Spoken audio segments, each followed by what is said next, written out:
Can these guys actually hit anything? Wow, I'm changing the colour. I'm changing the pair of dice over to something that's a bit more hot. So, okay.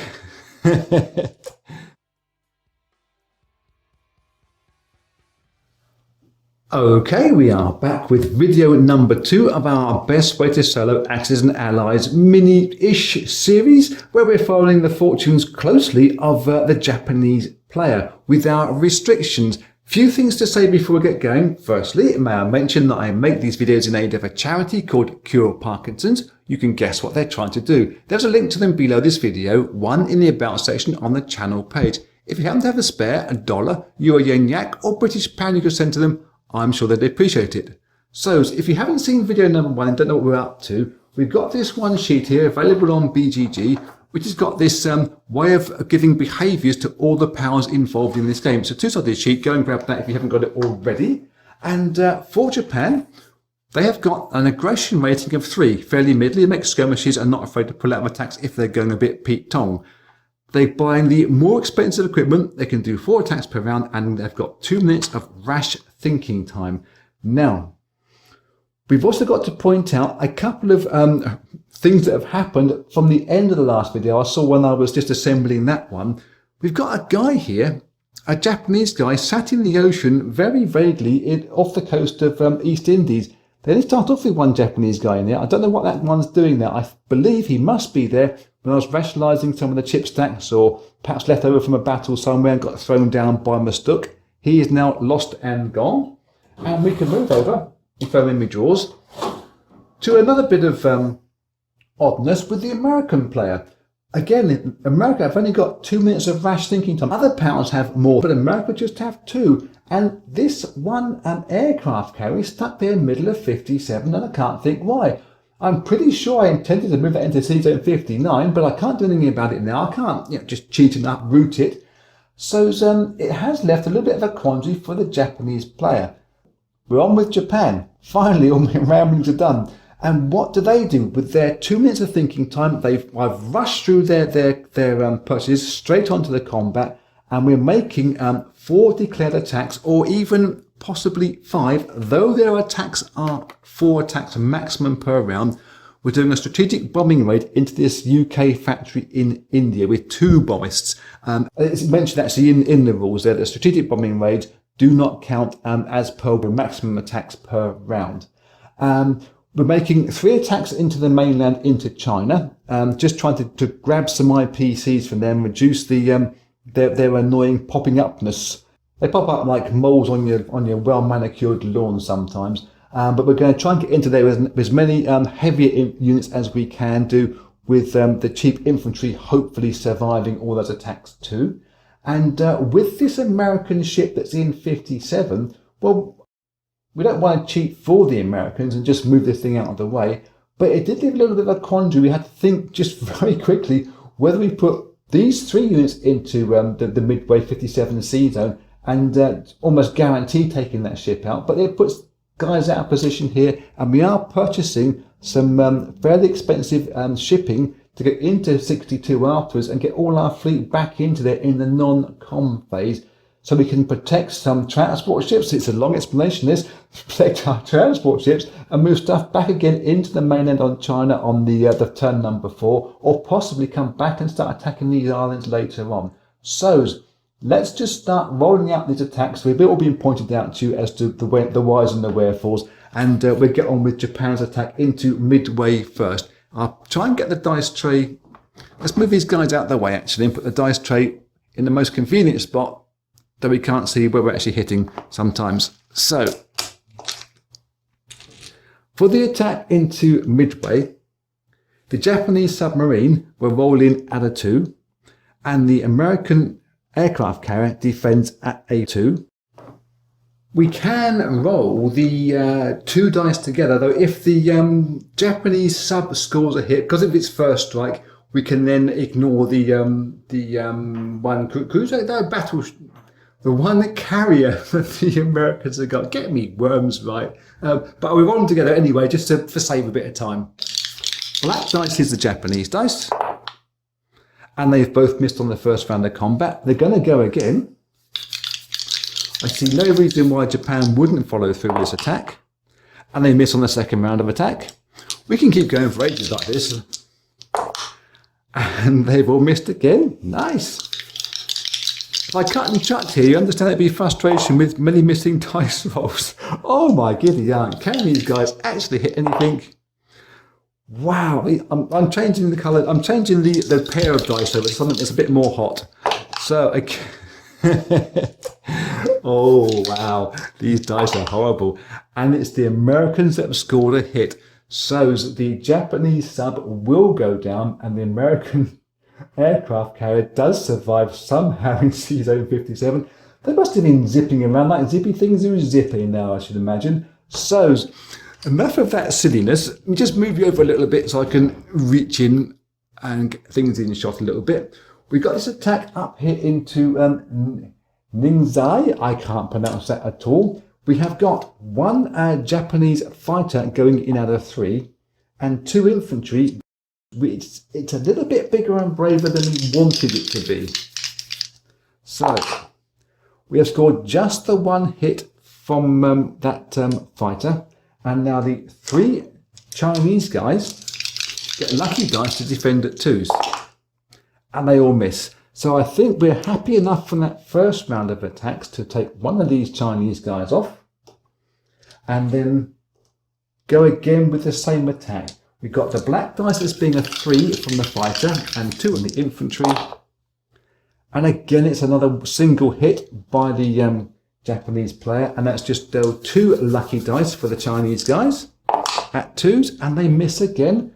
The lucky dice have lost their luck. I think if you saw the first video, you will see how lucky they have been thus far. We're going to go again because we can't lose the expensive fighter. We're feeling extremely lucky as the Japanese player to take a third round of attack in there, and they've all missed this time.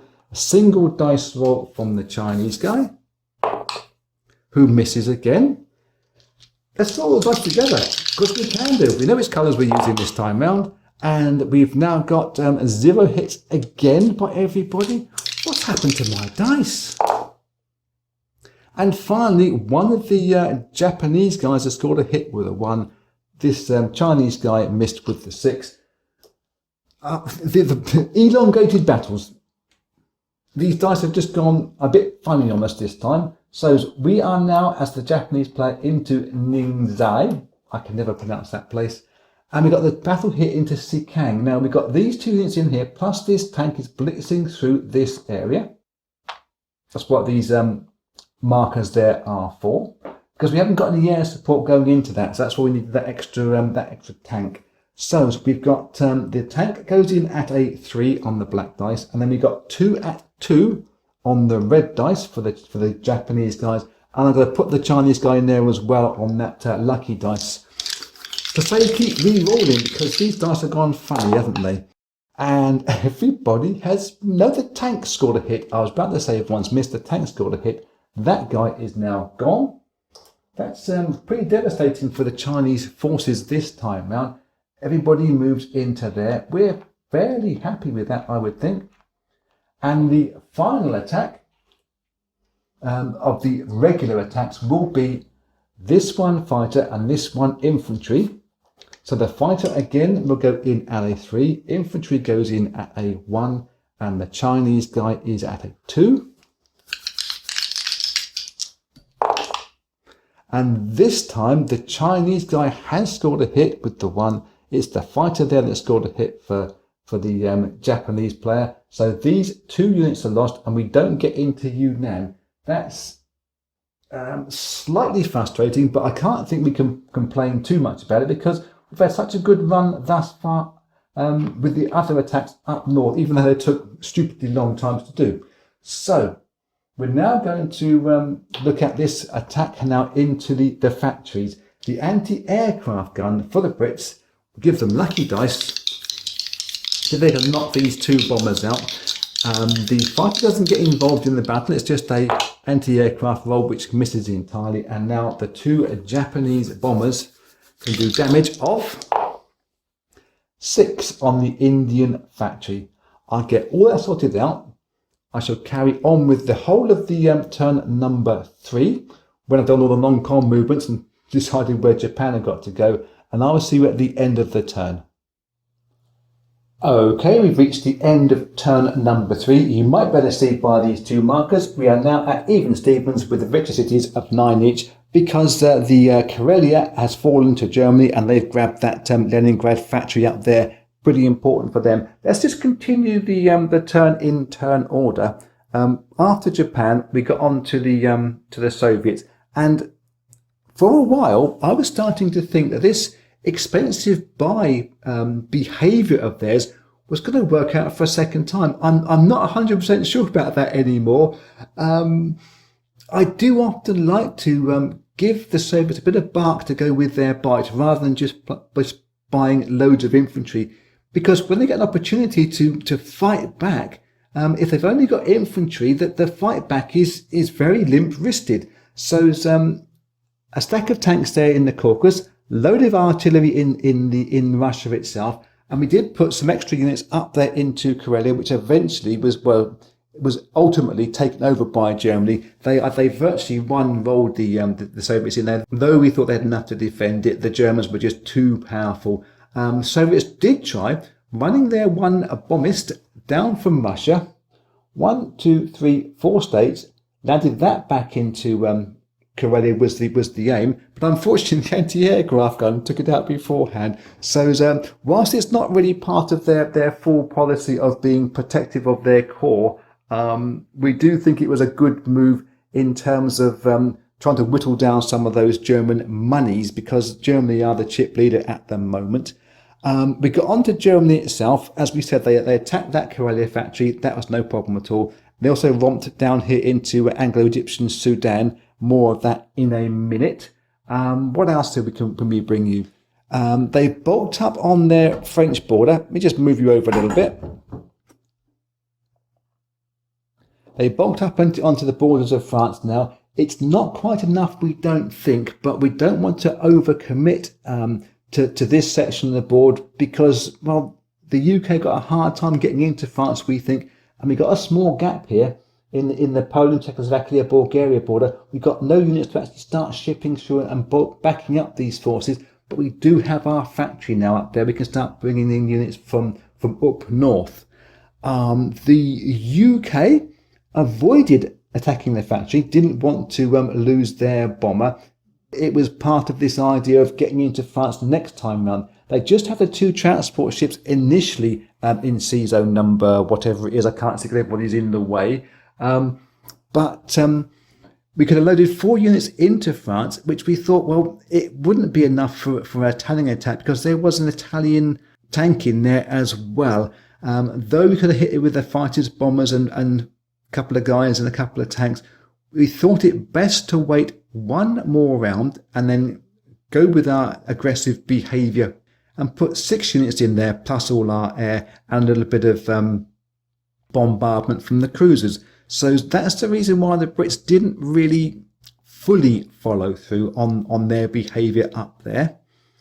In Anglo-Egyptian Sudan, we mentioned that the Germans came down in there. The Brits managed to bring their fighter over from India, 1, 2, 3, have a bash at that, land into Belgian Congo.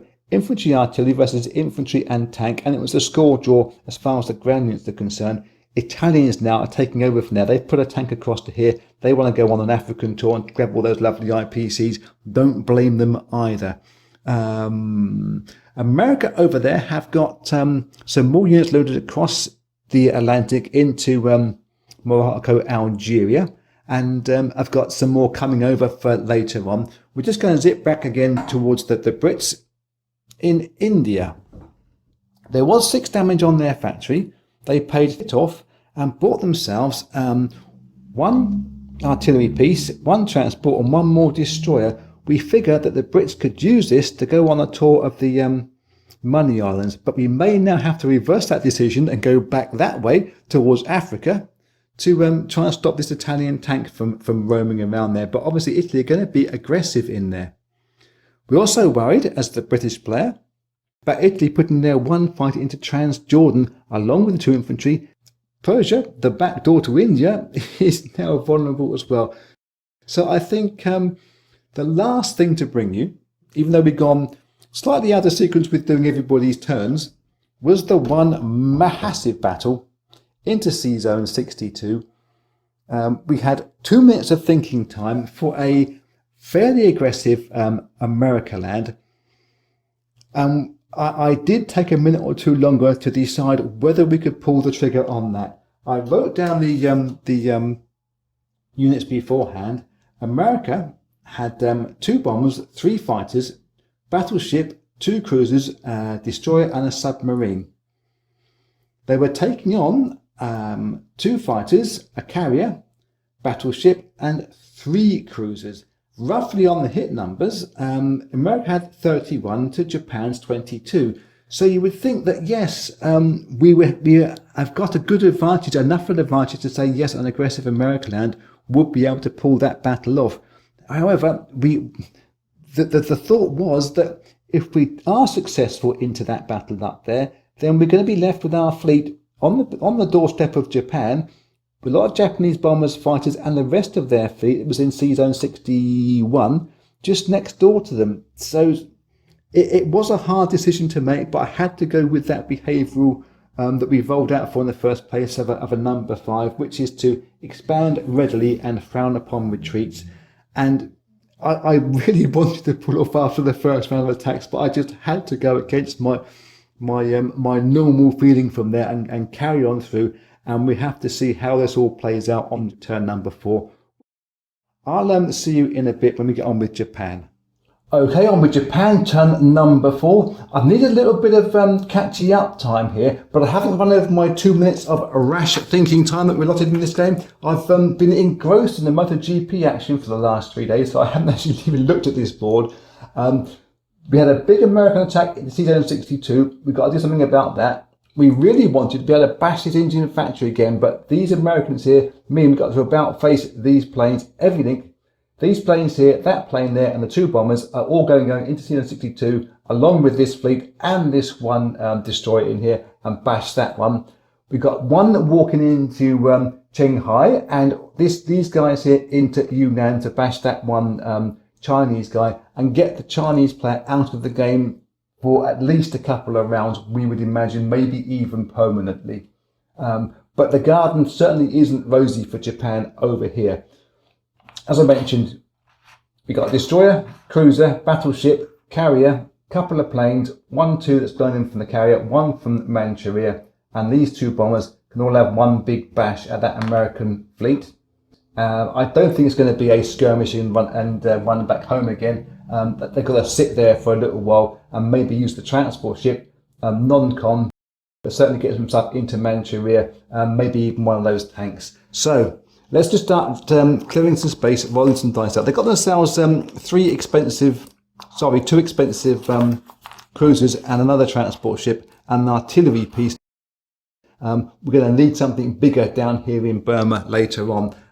It's not going to be easy. Let's just move the camera around a little bit, see what we're doing. These guys walk into here, job done, game over. Into Yunnan now, we've got our 1 tank that attacks at a 3, and infantry artillery that go in at a 2, these 2 guys, and the 1 Chinese guy defends at a 2 himself. Roll it in 1 roll, get it done quickly, and the tank's got a hit. Infantry artillery's got a hit, and so is the Chinese guy. So we lose that one, and we lose that one, and Yunnan has fallen. I can tidy that bit up later on. The big battle, though, is in Sea Zone 62. I try and get this done without making too many mistakes, but it is me. We have 2 bombers that roll in at a 4, and our 1 big battleship at 4 as well. And we scored 1 hit thus far. I can count a cruiser at a 3 and 3 fighters at a 3.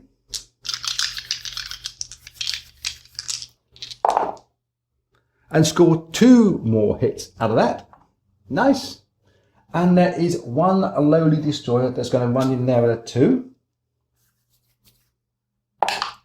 And score a 4th hit. Wow. There is 1, 2, 3, 4, 5 units, plus the battleship can absorb 1 hit in the first place. So we take 1 on the battleship, knock him onto his side. just for the moment. And then 3 more hits.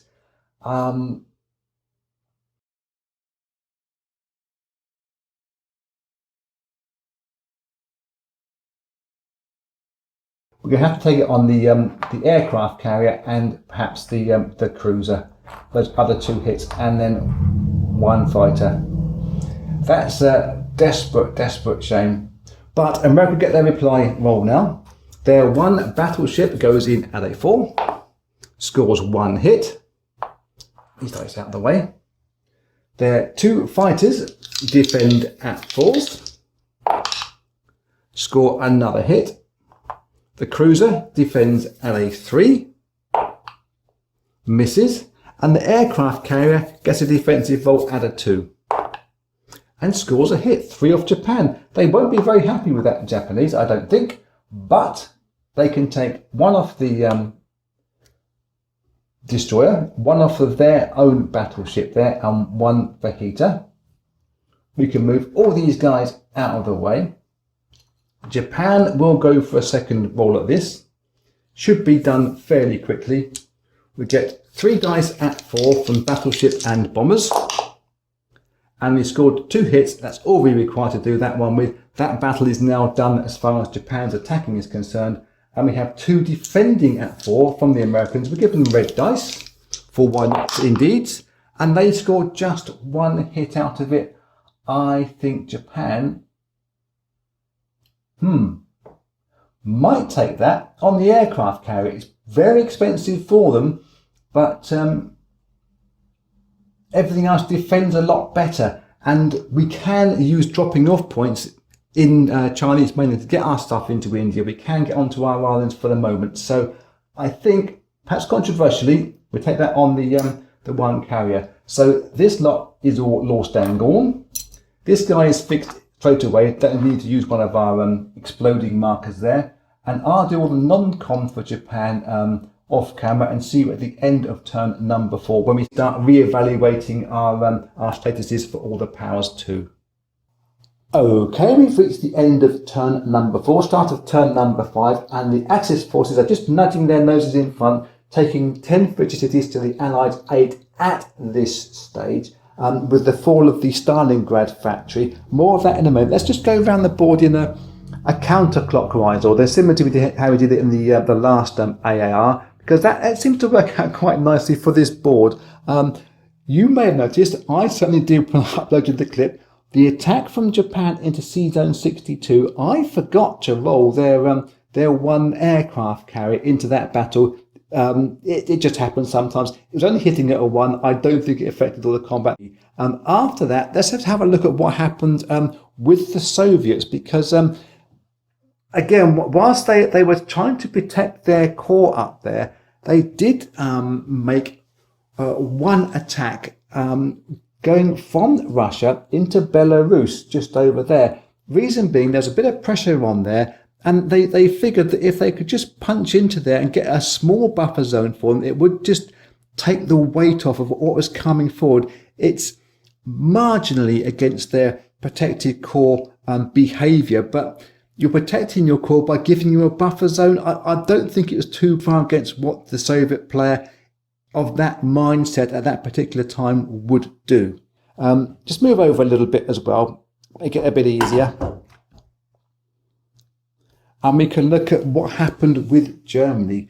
Whilst the Soviets put plenty of reinforcements into Moscow and into their factory in Stalingrad, it just wasn't enough. The German advance there, though they were short of the cheaper infantry units at the time, they didn't need them. Their aircraft and their tanks just it wasn't quite a 1 roll, but it was very, very close to a 1 roll. The Soviets just fell apart there in the Caucasus, and obviously a second factory now on this front is absolutely great for Germany.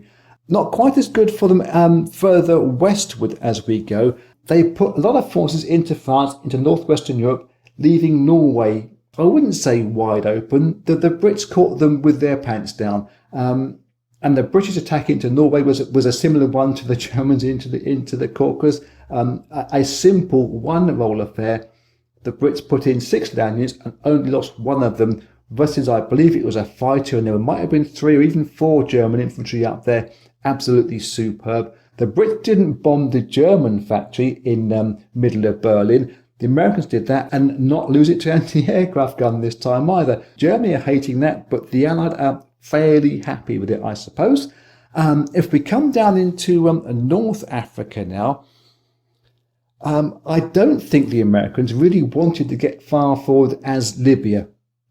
They rolled an attack out into there. I think there was a German tank and perhaps an infantry or 2 that was in there as well. But again, the roll from the Americans was absolutely superb, and they had to roll nearly all of their units into there, losing, I think it was 1 infantry as a casualty. So America are a little bit further forward than they would really want to be, but they are helping the Brits out down here. We've spoken about the Brits attack into Norway. They also made a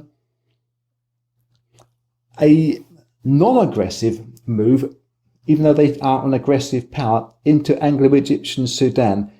There was one single Italian tank into there. We could only feasibly load 2 infantry units in there and hit it with a fighter as well. And I do think that I probably did play the Brits slightly more chicken than I was supposed to have done. I didn't want to hit this region of Egypt with just 2 infantry and 1 fighter. I think I probably did cheat myself there a little bit and put the guys into Anglo-Egyptian Sudan. Since then, the Italians had a bash at them and failed to get into Anglo-Egyptian Sudan with the tank that they had in there. They loaded a couple across into Egypt from Rome, and also put an attack here from Transjordan into Persia, where the 2 Brits were holding on there stoutly versus 2 Italians and 1 fighter. It was a bit of a score draw. The Italians couldn't invade into there, but also the Brits have lost all their guys from there. So I think I probably didn't go fully with the behaviours that I prescribed. I should probably have said, no, we are going to attack Egypt, but I didn't do. That's just my behavioural mistake. In their Indian factory, because the attack into Norway was so spectacular, the fighter that we were going to be building in the UK, we decided to put it into India because we got enough forces now, I think, to withhold this Japanese attack. And that really is where we can end the action on the board and start looking at the changes that now occur as per our blue section on our 4-turn game plan. So looking at how this affects the actual sheets, I've rewritten these out because it makes them a bit more clearer for me. Germany being the chip leader at the moment, their aggression stays at 3, keep on skirmishing, and they can start buying slightly more expensive equipment. From a 6 to a 5, their value's gone down. So it's cheaper, plus a little bit infantry, artillery, maybe the odd tank. They've lost 1 attack per turn, but obviously the thinking time at the behaviour of this person, their thinking time doesn't change. They still got plenty of time to overthink their ideas. Second power on the chip chart is the Americans. They've lost a bit of their aggression, which would have been really beneficial in that attack in Zone 62 that they made. They really wanted to pull off that attack, but their behaviour said otherwise. Their equipment has gone down from a 3 to a 2. So rather than buying the middling expensive, they're tending towards more expensive equipment. That's not going to be that helpful for America when they could do with plenty of infantry, artillery, if they're going to help out in Europe, and maybe if they're going to do some island hopping as well. They've lost 1 attack per round as well, but they're still keeping their rash time, as we mentioned before. Japan, the power that we are following, they have lost 1 of their aggressions. That, I think, is quite helpful for them. It does mean that in this attack down here, if we're still in shot, into India, it's not necessarily part of their behaviour anymore. They're thinking more of protecting themselves, protecting what they've gained. They can keep hold of China rather than spending too much money and effort into attacking India. Yes, stop India attacking us. That's now the new idea for Japan. Their equipment, however, goes the opposite way because they're one of the middly powers. They've gone from a equipment value of 2, which was the 10 towards the more expensive, to middly and more expensive. So they haven't got to really commit too much money in buying bombers and cruisers. They can get a few destroyers into the action, which will be quite useful for protecting the Japanese island itself. They've maintained the same number of attacks per turn, and we've still got our rash thinking. We look at now at the UK. Their aggression has gone down from a 6 to a 5. Yeah, but it's not happening out an awful lot with them because retreats are frowned upon at an aggression value of 5. They can start buying some more middly expensive units that from before. They were already buying just middly ones, but a bit more extra hitting power. That could work out. We can buy a few more tanks, maybe some bombers rather than fighters. We'll see how that goes. Lost 1 attack per round. And the Soviets, well, they have had to change their aggression from their protected cause at number 2. They have to make 2 steps up towards a much more skirmishy idea, and they have to re-roll their equipment value. So I'll put a dice tray in front of us, get rid of all the chaff out of the way, and we roll 1 dice for the Soviet equipment values. It's at a 5. Equipment value of 5 is pretty good for them, which means their purchases tend towards the cheapest units. Remember, they were buying, it's actually in shot. I don't think it is in shot. There it is, number 5. They were buying T-34s before, which made it quite difficult to protect Mother Russia. If they can buy some cheaper stuff, that's going to help out really nicely. The 5 plus 4 makes 9, which is 4.5, 5. They can actually do, I think it's 6 attacks in the round. Not that they're going to be doing that with any great gusto, I would think. But I'll just put that marker on their sheet to remember to change that in a minute. And then we get on to Italy. Because Italy are the lowest power, according to our blue sheet, the worst power re-rolls both dice. So let's just do that now. We will have their aggression and their equipment value. And after that, that will work out for the calculation for their attacks. Their time doesn't change. So aggression is 6. They remained aggressive, and their equipment value, oh my giddy up, would you believe that? You can't see them in the dice tray, can you? Oh dear, oh dear, oh dear. Yeah, the Italians maintain their aggressiveness, but at least this time they can do it with cheap units. I wouldn't have minded it being more middly for both of those dice for Italy, but that is the way the leopard crumbles. So I shall just tidy up all these sheets now with the extra values written in there and get back on with turn number 5. And I will see you when we decide what Japan are going to do with their adjusted values. Okay, turn 5, on with Japan and our new adjusted policies. A reminder of those: aggression of 2, protecting your areas, middling expensive units and 4 attacks maximum, plus our 2 minutes of rash thinking time. Our rash thinking time was taken up entirely in 2 minutes, except, well, we're only making 1 attack as a result of that. Now, their purchases, we've got 2 destroyers, 1 transport ship, middly, and you can't buy any other price of transport ships, couple of middle priced artillery, and 3 infantry guys. Now, I know they are the cheapest, but as I mentioned in the rules, you can drop out of those classes to a degree, but you're trying to stick within that behaviour that's prescribed by your dice rolls, or by the behaviour when they're adjusted, in this case, after each of the 4th turns. And, well, Japan got a factory in Tokyo. Their boats can only move 1 artillery, 1 tank, plus an infantry. And if you're not building infantry, then you can't move them. So I figure that we are well within the parameters of these rules to say, yes, we can buy some cheap infantry because we have to use those ships economically. And, well, that is part of the only attack we're making, is an economic move, or an attack with those transport ships. The order of the day down here in India, closer to the camera, is, well, we're not attacking India just yet. We don't think we're strong enough. But with these guys moving in non-com, I think that a turn 6 attack on India is going to be on the cards, and probably successful with all this air that's around there as well. Obviously, the UK are going to be expecting that as well.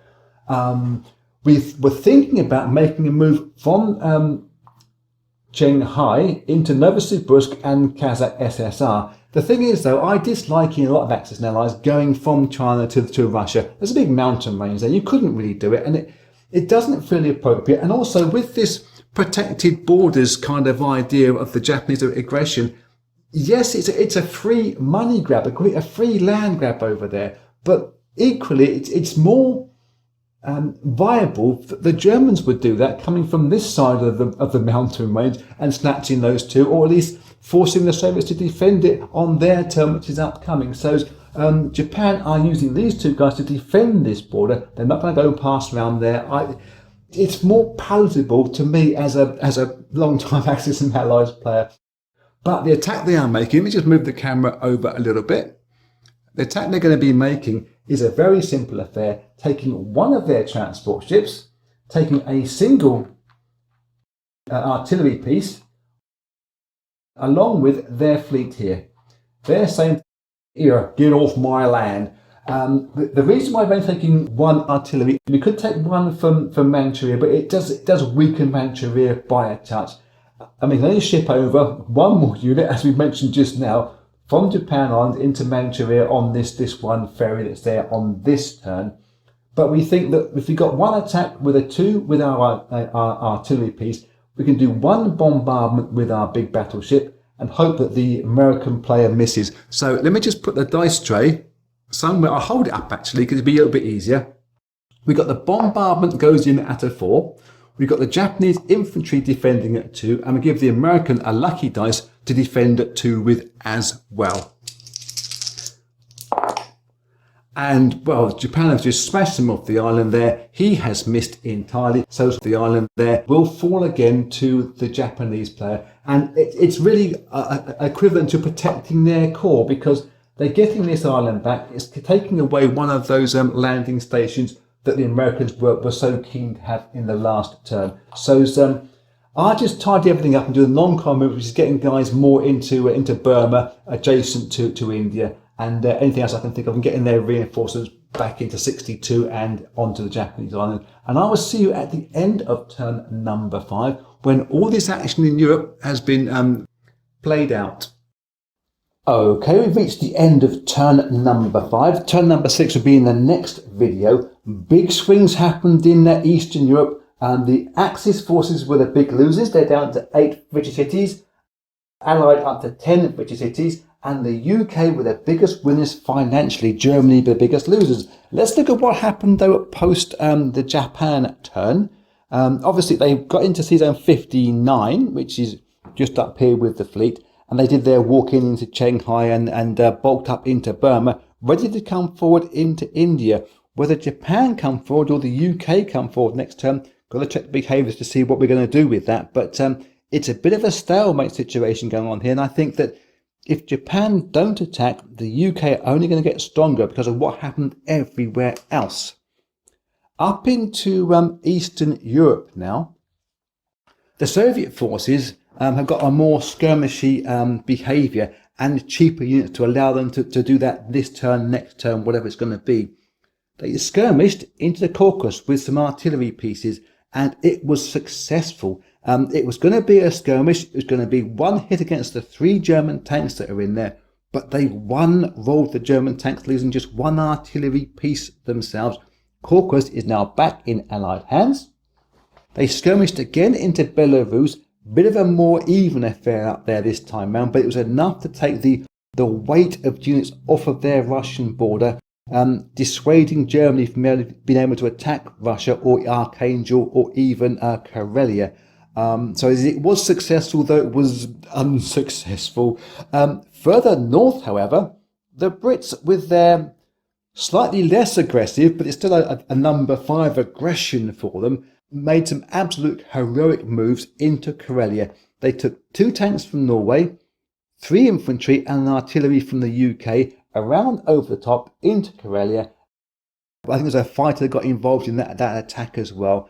And it was a hard fought battle, about 4 rounds, because everyone missed on the first couple of rounds. Although the UK did lose a fighter to the anti-aircraft gun, rather annoyingly. And in the end, the Brits have got 2 tanks into Karelia, liberating that place. The money goes into the Soviet funds. The Brits also walked into Finland, because that was just left undefendable, because the Germans wanted as much equipment as they could muster into Karelia to defend that place, sensing a move was coming across at some point in time. The UK also crashed into that German IC in Berlin, taking 3 damage, I think it was, and the Americans followed it up with another 4 points of damage. So that's going to be obviously again difficult for Germany to keep purchasing equipment if they can't knock out bombers with their anti-aircraft gun, which they're completely failing to do at this stage. The big fight down here into Egypt has been backwards and forwards, like a backwardsy forwardsy thing. It goes backwards and forwards. UK went along with their aggressive parameters, as we didn't do last time round. Infantry artillery from India came across onto boats, and the infantry guy and the fighter from Anglo-Egyptian Sudan mashed into Egypt, grabbed that place, knocking out the Italian tanks that were in there. The Italians then took it back on their turn, loading across, I think it was an infantry artillery piece, whatever it was, hitting it with the bombers and the fighters. So it's back into Italian hands. The Americans then came through on their attack, and they've attacked Egypt, and they've taken that back now for the Brits. So it looks like North Africa, after all that messing around, has been sorted out. And I think perhaps all of Africa now is probably free enough to be able to say that this part of the campaign has been done. Of course, we could load some units across as far as the German guys and the Italian guys are concerned, but Italy are now thinking about, well, though they are aggressive, they must be thinking about protecting their own place before they start moving out of there, because of all this American fleets and infantry artillery, etc., that's on their front door. So I think that really finishes off the after action report for all of turn number 5. I will see you in turn number 6. That will be coming up in video number 3 sometime shortly. Till next time, be cool.